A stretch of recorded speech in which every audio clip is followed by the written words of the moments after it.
What's up, everyone? Curtis here with another episode of Everything Entrepreneurial. In this episode, I'm speaking with Marko Grotke. Since working in Google AdWords support in 2015, Marko has been active in the search engine advertising arena and has been able to get to know accounts of all sizes in various industries. His philosophy is that every customer deserves the best possible support, regardless of their budget. Okay, let's get straight into the episode. Okay, Marko, thanks very much for coming on Everything Entrepreneurial. Would you like to introduce yourself and tell everyone about your business, please? Yes, sure, Curtis. Thanks for inviting me. I'm Marko Grotke. I'm a business owner in Germany. I'm making Google Ads services, search engine advertising, and being like a teacher for programs here in Germany. I do this now since 2019. Made it besides my old job before, but then when the virus came that must not be named, I had to put this on bigger feet and go on like this. Brilliant stuff. So will I take it back and ask you, how did you get into the industry? How did you get into digital marketing?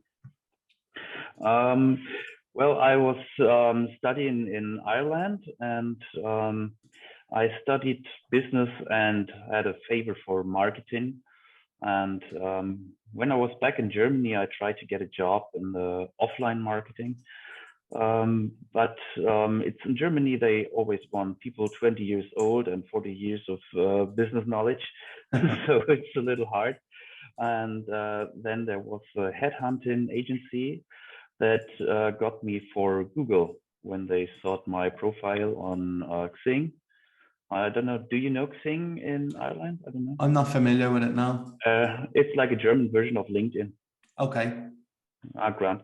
So they saw my profile and saw I've been to Dublin before, and so they got me and took me back to Ireland to get to the service, phone service of Google AdWords back then, where I met you.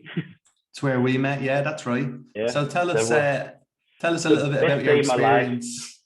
Was it? Yeah. Was it going for points after work with me? Is that the best time you had? Of course, just before my son came. That's true. Yeah. So tell me about your experience working on the Google Ad support. Like, how did you find the training? What did you learn? What did you love about it?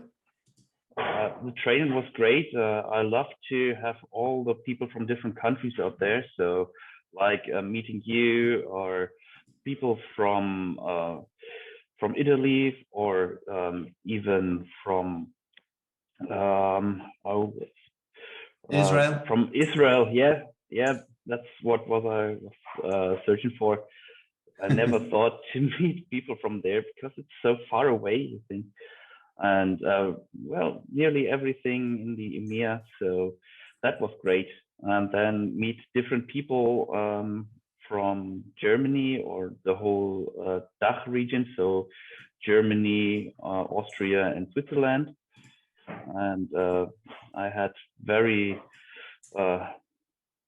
specific calls with some of them, like in Switzerland tell me that they are allowed to take their weapons when they had their service in the army. So they can take it with them. Yes.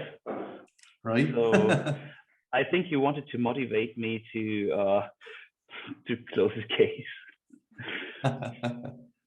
So what was your what did you really love about learning Google Ads? Because that's where your profession, your services are now. Like you're an expert. So what was the love? What did you love most about Google Ads? I think the best of Google Ads and online marketing is you can see what the outcome is. You can see if your ads are doing well, if you're making money with it, or if they're just if you just love your keyword but it doesn't work out. I had one customer say, "This is my favorite keyword," and then we had a look, and it just burned money. So if it really is a good keyword, or is it what you think is a good keyword, but not what your real customers are searching for? So I think that's the big point about online marketing and Google Ads, especially. Cool. So tell everyone what the name of your business is, and then tell us the story of the name. Yeah, well, my name is Seaman.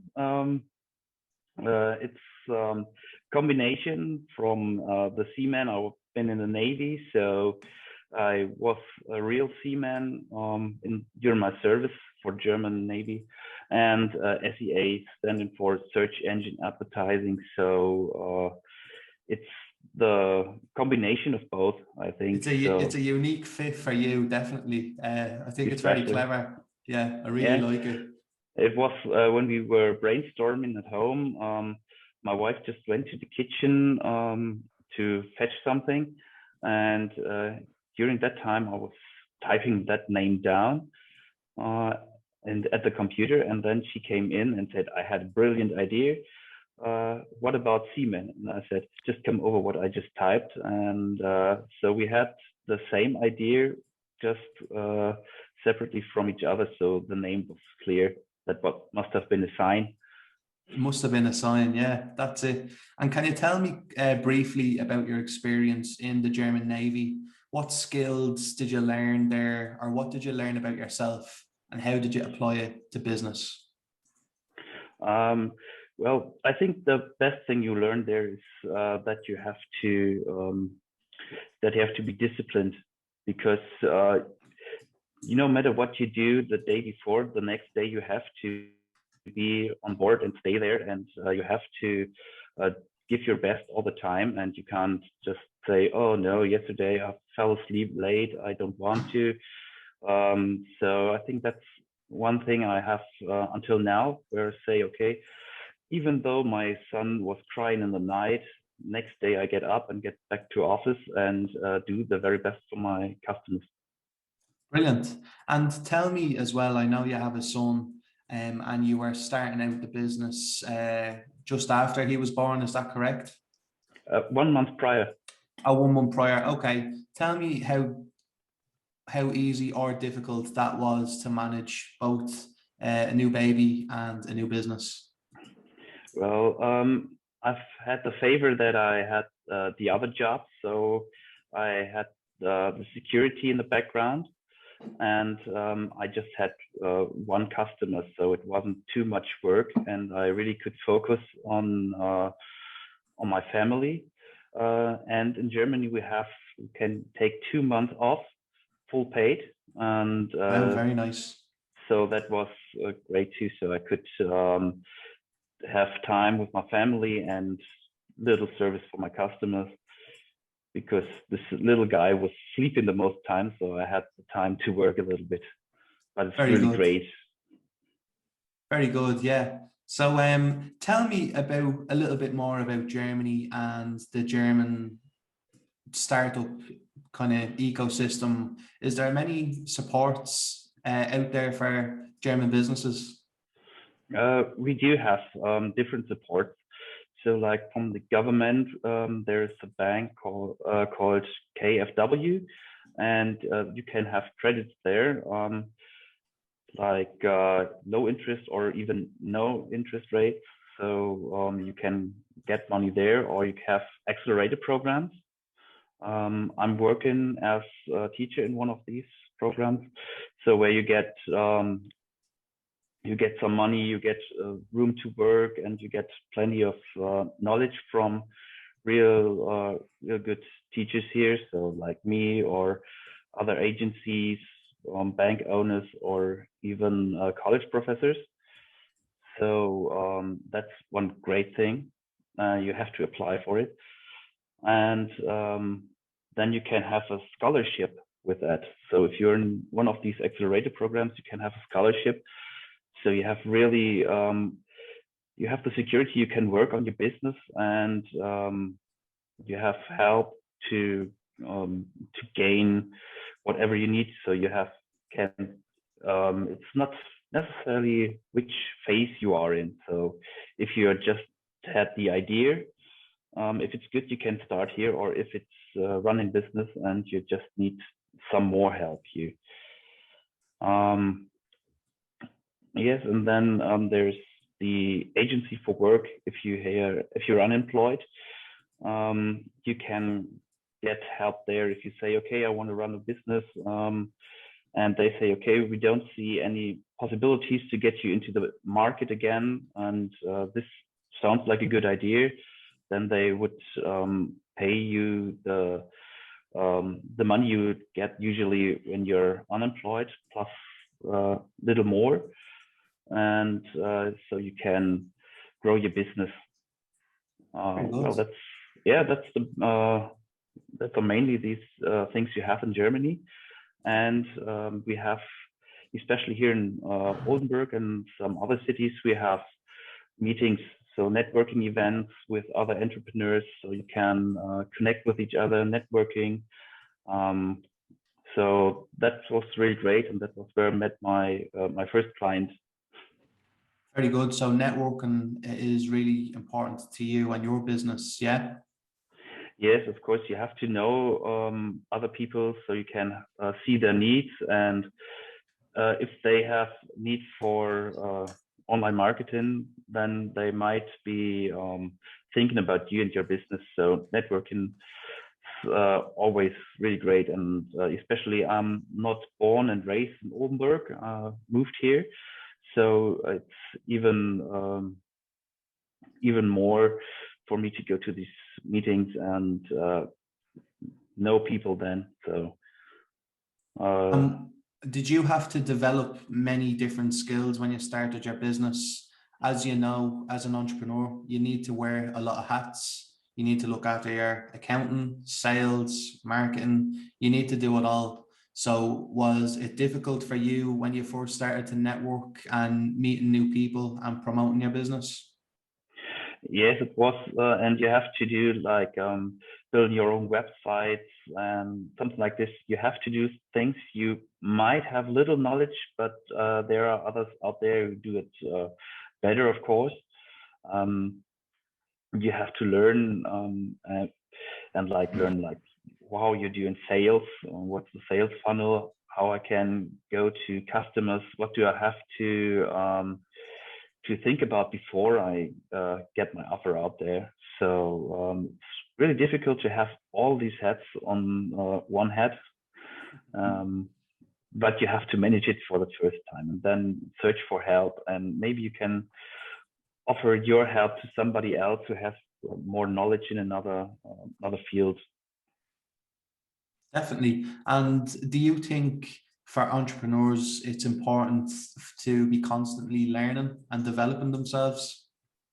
Yes, I think it's important for all business owners, not only entrepreneurs, because the market is changing, and you always have to see how the development is, how your customers may change. Like when we had this goddamn pandemic out there, I think it was really important to learn and to see how the business changes, how customers change in thinking and in their mind and everything. So you have to learn even without something like this, but it's always changing. You have to learn. Yeah. Would you have any tips or advice for small business, well, any type of business, I suppose, but maybe there's a lot of small business owners that listen to the podcast. Would you have any tips for them in relation to Google Ads or their online marketing? Just a couple of tips that they could maybe consider, and then they can give you a follow. You can tell them where to find you on social media. Yes, the first one is most people want to be in the first place in Google Ads, but that's just too expensive, and you have a lot of to look it up. That's no Lot worries. of scatter loss, it's called in English. I had to look it up. So it's just expensive, and many users come into your website and are looking for something else. So better leave the first place to big companies or anything like this, and go with second or third place. So it's much cheaper, and you have the people really searching for your product or service. and always watch your search term reports.